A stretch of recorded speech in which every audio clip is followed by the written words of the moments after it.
Primera de Samuel, capítulo 2, versículo 12. Dice así la palabra del Señor: los hijos de Elí eran hombres impíos y no tenían conocimiento de Jehová.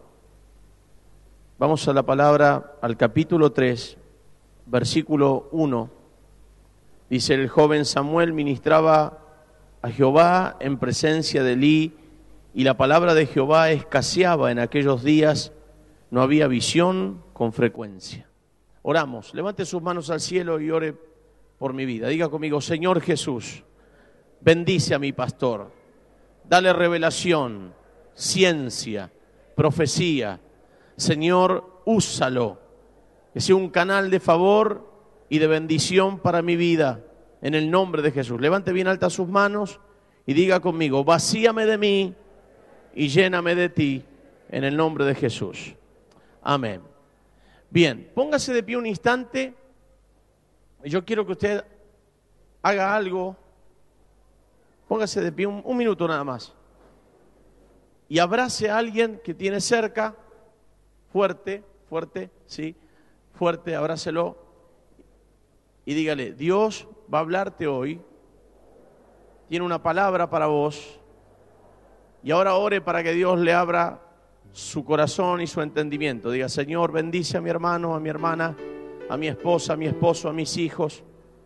Abre su conocimiento. Háblale hoy. En el nombre de Jesús declaro que esta palabra no volverá vacía en su vida, sino que va a producir cambios. En el nombre de Jesucristo. Amén y amén. Bien, tomen asiento.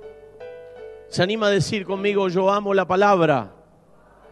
¿Cuántos aman la palabra? Por esta palabra su vida va a tomar un rumbo distinto, porque ese es el pensamiento de Dios, que una palabra sobre un pueblo hambriento es una palabra que es apresada, devorada, capturada, una palabra que va a producir cambios en nuestra vida. ¿Quién era Elí?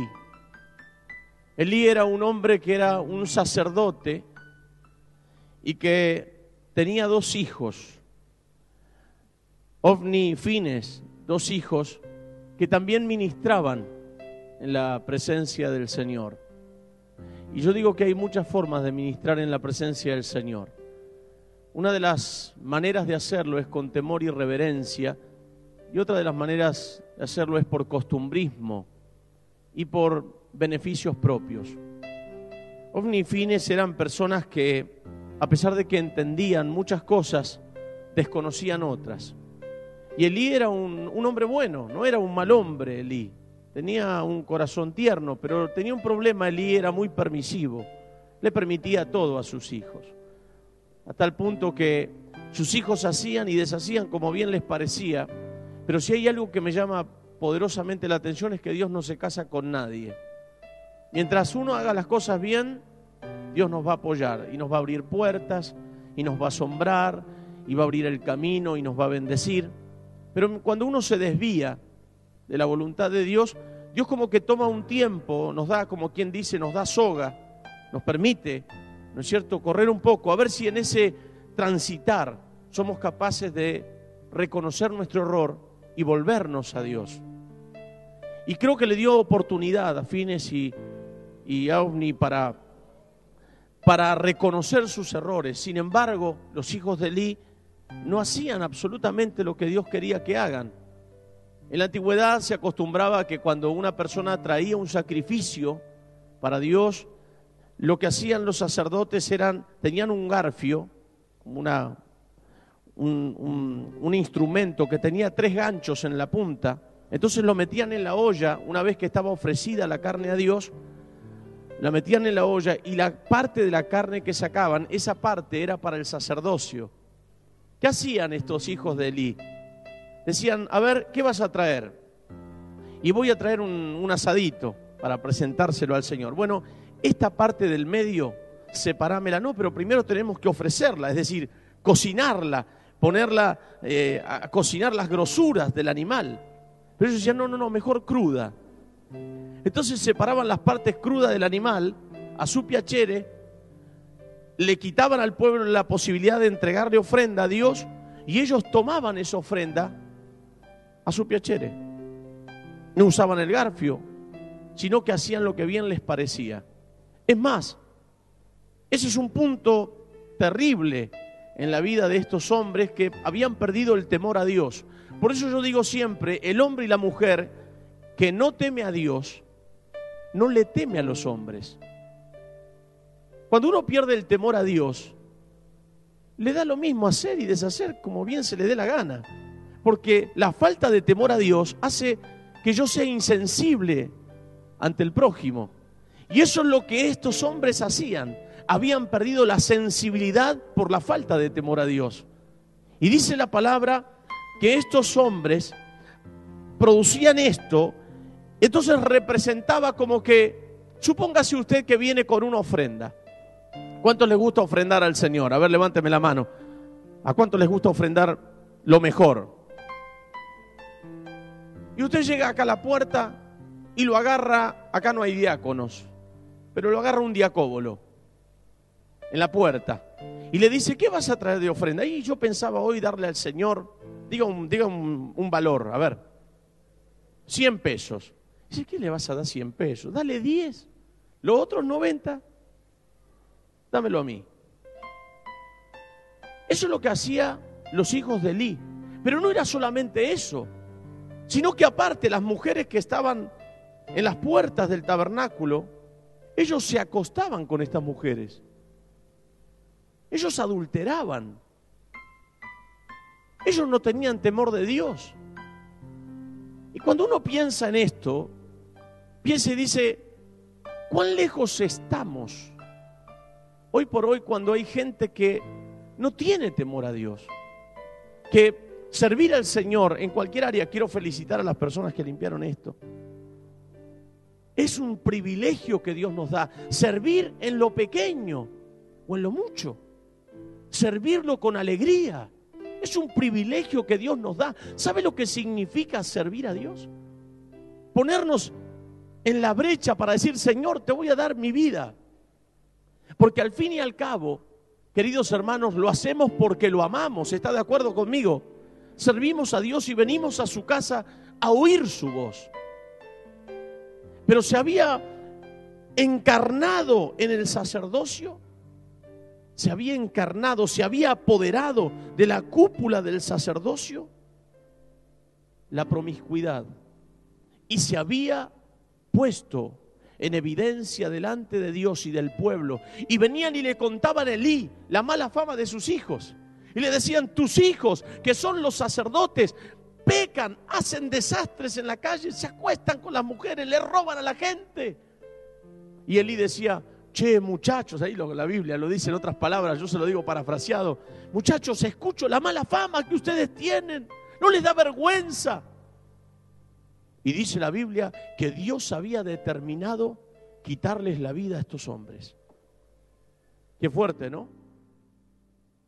Pero Dios siempre tiene un semillero. Y diga conmigo, contá conmigo, Señor. Uy, se durmió, ¿eh? Pero Dios siempre tiene un semillero. Ahora, ¿cuál era el semillero? Había un jovencito, había una mujer, primero llamada Ana, que no podía tener hijos. Y su marido, ¿cómo se llamaba? Elcana se llamaba. Pero no era policía. Se llamaba Elcana. Y este matrimonio deseaba con todo su corazón tener un hijo. Y Dios les concede y ella promete que cuando su hijo naciera se lo iba a entregar al Señor. Y así fue, se lo entregó. Y Samuel pasó a la casa de Elí. Pero cuenta la Biblia que él iba creciendo en medio del servicio y también iba observando la mala fama de estos hombres. Sin embargo, él no cambió y ahí hay algo extraordinario, que no importa lo que haga el otro, no interesa cuánto tema a Dios o no el otro, sino que hay una determinación propia de decir: Señor, aunque otros no te amen, yo te voy a amar. Aunque otros no te sirvan, yo te voy a servir. Aunque otros no te teman, yo te voy a temer. Yo voy a hacer luz en medio de la oscuridad, porque he determinado servirte, Señor, con toda mi vida y con todo mi corazón. Dígame un amén. Aleluya. La Biblia cuenta que estos hombres, mire versículo 1 del capítulo, versículo 12 del capítulo 2, los hijos de Elí, ¿cómo los considera Dios en su palabra? Eran hombres impíos, pero a la vez eran sacerdotes. Es decir, que puede haber sacerdotes. ¿Cuántos son reyes y sacerdotes? Ah, esto es para el pastor. No, sí, es para mí, pero para usted también. Porque usted también es sacerdote de su hogar, ¿o no? ¿No dice la Biblia que Dios nos hizo reyes y sacerdotes? ¿Cuántos son reyes y sacerdotes? Los que no levantan la mano no son reyes y sacerdotes, así que son mendigos. Pero a ver, ¿cuántos son reyes y sacerdotes? Ah, ahora sí, ¿no? Somos reyes y sacerdotes de Dios. Pero dice que estos hombres eran impíos a pesar de su sacerdocio. Sacerdocio no te santifica. Ser sacerdote no te santifica. La santificación es una determinación personal. Se produce por medio de reconocer a Jesús, esa santificación que viene. Pero ¿cómo se mantiene esa santificación? Es con determinación. Yo determino ser santo. ¿Se acuerdan cuando les prediqué y dije: ¿por qué no peca? ¿Por qué no peco? ¿Por qué no pecamos? Porque no se me da la gana. Y si no se me da la gana es porque es una determinación. No es que a Dios me le caí de las manos, sino que yo hago porque Dios respeta mi voluntad. Recuerda cuando a veces les enseño que Dios nos dio capacidades. Pero dice, queridos hermanos, que estos hombres eran impíos. Y a pesar de que eran impíos, todos nosotros, Dios nos dio algo que jamás quebrará, que es la capacidad de elección. Dice la Biblia, la palabra del Señor, que el que sea santo, ¿qué? Santifíquese más todavía. Y el que sea impío o impuro, siga siendo impuro todavía. Dios nos dio inteligencia, pero nos dio voluntad. Por eso cuando la palabra llega a la vida de una persona, la persona entiende la palabra, toca nuestros sentimientos, pero luego tiene que accionar la voluntad. Y la voluntad Dios jamás la va a quebrar. Yo a veces escucho gente que dice, se toma ese pasaje que dice que Dios cumplirá su propósito en mí. Sí, cumplirá su propósito en mí, siempre y cuando yo, usted y todos nosotros determinemos en nuestro corazón permanecer en esa santidad. Y estos hombres no quisieron permanecer. Y como no quisieron permanecer, Dios los cortó de en medio de su pueblo. Y dice que eran hombres impíos y no tenían, ¿qué? Conocimiento de Dios. El conocimiento trae el temor a Jehová. Y no el temor que me pegue o que me mate, sino el temor reverente de no hacer nada que a Él no le agrade. Y cuenta la Biblia, mire usted, este pasaje es hermoso porque viene un profeta y le habla a Elí y le habla en contra de sus hijos. Y mire lo que le dice: y te será por señal, versículo 34 del versículo 2. Y te será por señal, está profetizándole a Elí, esto que acontecerá a tus dos hijos, Ofni y Fines, ambos morirán en un día, y yo me suscitaré un sacerdote fiel que haga conforme a mi corazón y mi alma, y yo edificaré casa firme y andará delante de mí ungido. ¿Cuánto? ¿Cuánto dice su Biblia? ¿Cuánto va a estar ungido? Todos los días. Dios está preparando un semillero. No la agarró. Dios está preparando un semillero. A ver, Dios está preparando un semillero. ¿Para qué? Para ungirlos. ¿Cuántos días? Todos los días. Y entonces empezó a preparar a Samuel, versículo 1 del capítulo 3, el joven Samuel ministraba a Jehová en presencia de Elí, y la palabra de Jehová escaseaba en aquellos días y no había visión con frecuencia. ¿Por qué escaseaba la palabra y las visiones? Porque habían sacerdotes que eran impíos. El pecado, la inmundicia hace que no aflore la unción, que no afloren las visiones, que no puedan ministrar con autoridad. ¿Y qué va a producir ese semillero? Ese semillero que Dios iba a ungir todos los días, iba a traer otra vez la frecuencia de la visitación del Espíritu Santo. Iba a traer ¿qué? Iba a traer las visiones que se habían perdido. Usted, si se consagra a Dios, usted puede traer todas esas cosas sobre su vida y puede ser una persona que Dios utilice en estos tiempos para gloria de su nombre. Dios está buscando gente de un semillero. ¡Aleluya! ¡Aleluya! Ahora, ¿cuánto ama Dios a Israel? Yo calculo que estos hijos de Elí se creían los dueños de la unción. Si somos nosotros los sacerdotes, podemos pecar, podemos hacer lo que se nos ocurra, lo que se nos canta. Total, somos los capos nosotros. Y Dios dijo, no, ustedes pecaron. Y por eso estoy mirando en un semillero. ¿Para qué? Para levantarlos, para traer otra vez las visiones, para traer otra vez la revelación, para traer otra vez la visitación de mi espíritu. ¿Sabe por qué? Porque había un pueblo que Dios amaba, y la gente que tenía que darles la ley se habían perdido. No se vaya de este pasaje. Vamos a Malaquías capítulo 2. Malaquías capítulo 2.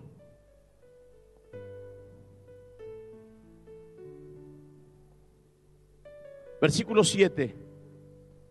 Porque los labios del sacerdote han de guardar la sabiduría, y de su boca el pueblo buscará la ley, porque mensajeros de Jehová de los ejércitos. ¿Escuchó esa palabra? A mí me impacta mucho.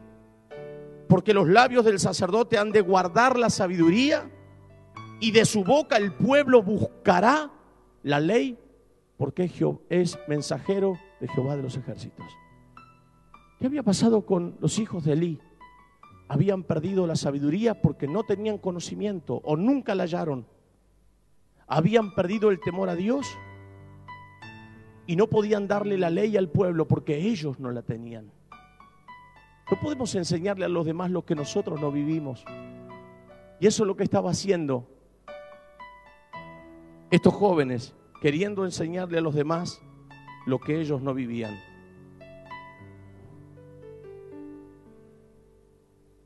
Versículo 19 del capítulo 3 de Primera de Samuel dice: y Samuel creció, y Jehová estaba con él.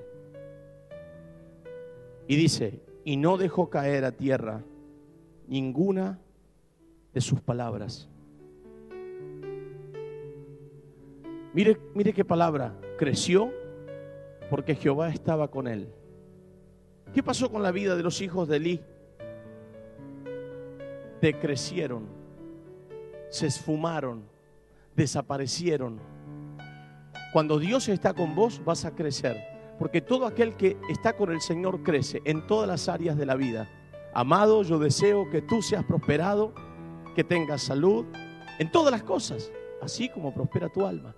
Es decir, que el que Dios esté con nosotros nos hará crecer indiscutiblemente en todas las áreas de nuestra vida. ¿Está de acuerdo conmigo? Y como creció, ¿por qué creció Samuel? Porque Jehová estaba con él. ¿Por qué usted está creciendo? Porque Jehová está con usted. ¿Por qué usted avanza en la vida? Porque Dios está con usted. No se aparte de él, siga el camino de la verdad. ¡Aleluya! No se canse de buscar a Dios, de tenerlo entronado en su corazón. ¡Aleluya! Y habían palabras. ¿Cuántos tienen palabras de Dios? ¿Cuántas palabras? ¿Cuántas palabras de Dios? Recuerda cuando Samuel escuchaba que lo llamaban, Samuel, Samuel. Y él se levantaba y le preguntaba al sacerdote Elí si lo llamaba. Porque él estaba aprendiendo, estaba creciendo. Eso fue el comienzo de la vida de Samuel, cuando era un niño. Luego uno agudiza sus sentidos y agudiza su oído espiritual para saber qué es de Dios y qué no es de Dios. Pero mientras uno está creciendo pasa eso.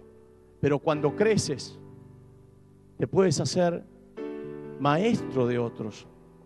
Hay gente que tiene varios talentos, pero nunca potencializa uno. Usted puede decir, ¿qué es lo mejor que usted sabe hacer? Por ahí son muchas cosas. Por eso el que se cree que se lo sabe todo, no se lo sabe nada. Son los mejores cantantes, los mejores mecánicos, los mejores corredores, el mejor, no sé, todo el mejor. Es que no sabe nada. Y en el camino del Señor usted puede tener muchos talentos, pero hay uno que predomina. Hay uno que es el que aflora más. Y hay gente que quiere ocupar todos los talentos sin pulir ninguno en especial. Entonces somos aprendices de todos y maestros de ninguno. Por eso hay que pulir el talento primordial que uno tiene. Y Samuel estaba allí en la casa y ahora iba a agudizar su sentido de oír la voz de Dios. Porque él iba a dar la voz de Dios al pueblo, pero para dar la voz tenía que oír la voz. Y fue algo, lo primero que pasó fue eso, que Dios le habló, pero él no entendía, hasta que capturó que tenía que aprender a oír. Habla, porque tu siervo oye. No puedes hablar si no has oído. Y él creció y entendió que ninguna de las palabras que Dios le dio cayó a tierra, porque dice, y no dejó caer a tierra ninguna de sus palabras. Preste atención a este pasaje, ya estoy terminando. Fije su vista ahí. Mire lo que va a aprender ahora. Y no dejó caer a tierra ninguna de sus palabras. Es decir, que nosotros podemos dejar caer a tierra las palabras que Dios nos habla. Dios nos da la capacidad de no dejar caer a tierra ninguna palabra. Porque Dios no quiere que las palabras caigan a tierra. Sin embargo, nosotros por nuestros temores o por nuestras veces faltas, dejamos que las palabras caigan. Pero el Señor no quiere que ninguna palabra que te digo caiga a tierra. Si te mantienes de pie en el camino del Señor, aunque veas a tus hijos en el peor momento de sus vidas y Dios te habló sobre ellos, créele, no dejes que caiga esa palabra, manténla bien en alto, porque lo que Dios promete, Dios lo cumple. En cualquier área de tu vida, Dios cumplirá su palabra siempre y cuando mantengas esa palabra en alto y no la dejes caer a tierra. ¿No es esto maravilloso? ¡Aleluya! ¡Gloria a Dios! Y se empezó a movilizar la gente, se empezaron a movilizar la gente de todos lados. Antes nadie quería ir a presentar nada porque estos eran hombres impíos. Dios me guarde, ore por mí, diga, guarda a mi pastor, Señor. A ver, levante sus manos. Yo quiero ver todos los que me aman, que levanten la mano y diga, guarda a mi pastor y a mi pastora. Cubrilos, guardalos, Señor, que siempre los mantengas en el temor a Dios. Amén, lo recibo. Gracias por orar por mí. Pero se imagina que usted tenga un pastor impío. Cancelo eso en el nombre de Jesús. Pero se imagina que usted tenga un pastor impío. Usted vendría a escuchar la palabra. Usted se iría. Dice, ¿qué me va a enseñar este si es un sinvergüenza? Usted se iría a buscar otro lugar, otro pastor, otra iglesia. La gente empezó a venir del norte, del sur, del este y del oeste a escuchar a un joven que había crecido y había aprendido a oír la voz de Dios. Porque la gente no venía a buscar a Samuel, sino al Dios de Samuel. Y cuando te vayan a ver a ti, no te irán a ver a ti, irán a ver al Dios que tú tienes. ¿Cuánto es eso? Dicen gloria a Dios. Eso es maravilloso. Tremendo.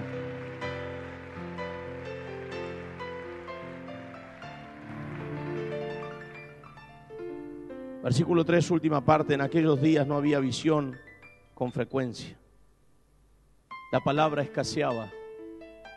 Diga, yo amo la palabra. Como se había perdido todo esto,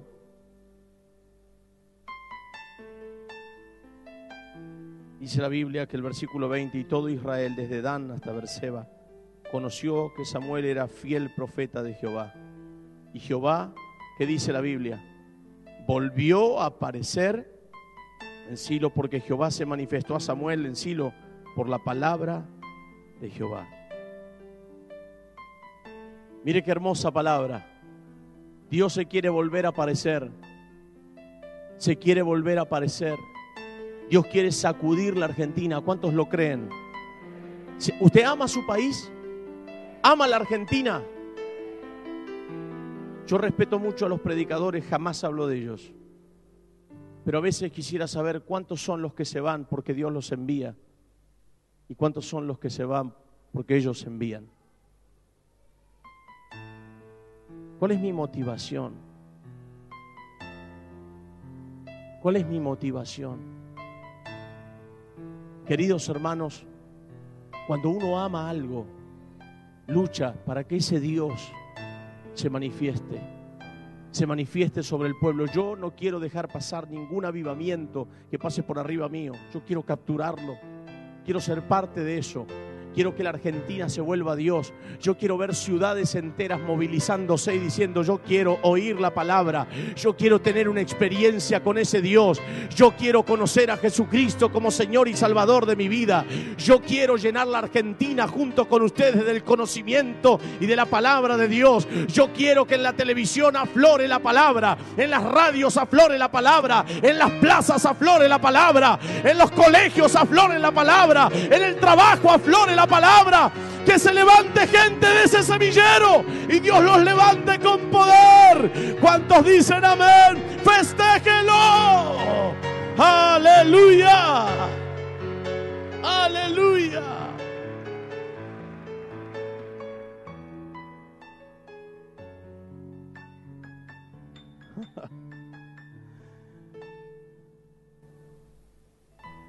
Termino con esta palabra. Capítulo 3, verso 10.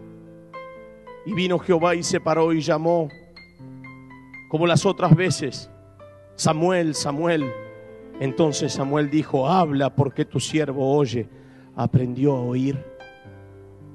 Y Jehová dijo a Samuel, he aquí, haré yo una cosa en Israel, y a quien la oyere le retiñirán ambos oídos. Aquel día yo cumpliré contra Elí todas las cosas que he dicho sobre su casa, y desde el principio hasta el fin. Y le mostraré que yo juzgaré su casa para siempre por la iniquidad que de él sabe, porque sus hijos habían blasfemado a Dios y él no los había estorbado. Samuel estuvo acostado, versículo 15, hasta la mañana, y abrió las puertas de la casa de Jehová. Tremendo. Dios le reveló a un jovencito algo que no se lo había revelado a un hombre viejo, conocedor de la palabra de Dios. ¿Por qué? Porque él no estorbaba a aquellos que hacían lo que bien les parecía, que eran sus propios hijos. ¿Vio? La palabra de Dios es tan fuerte que corta para ambos lados. Cuando no estorbas a los tuyos, no puedes estorbar a los otros. Qué fuerte, ¿no?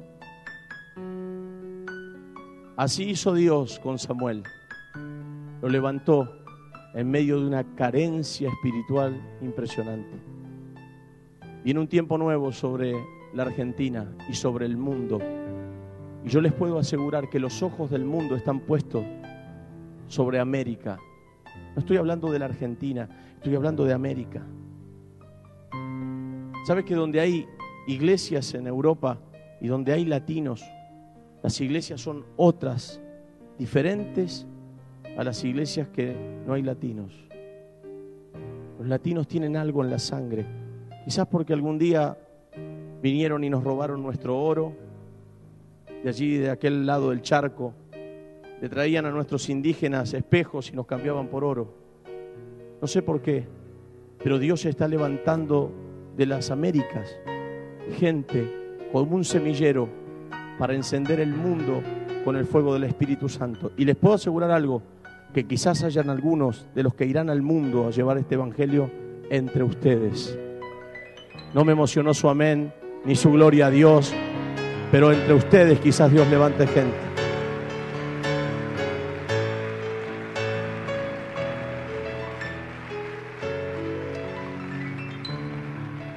Padres, ¿serían capaces de hacer lo que hizo Ana y Elcana? De entregar a sus hijos en las manos del Señor. Si Dios dice, lo quiero al mundo, a tu hijo. Ay, no, pastor, yo quería que mi hijo sea arquitecto, que sea abogado, que sea... Es una honra ser pastor. Es un privilegio.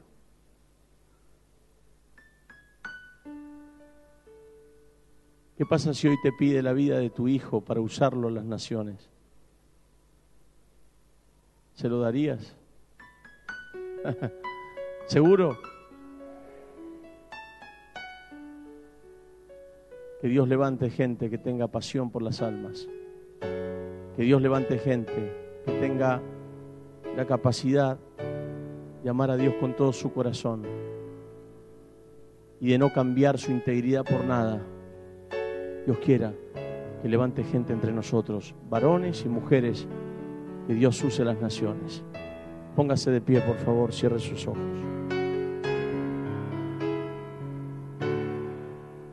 Levante sus manos al cielo y dígale al Señor: Señor, estoy dispuesto a pagar el precio. Estoy dispuesto a pagar el precio.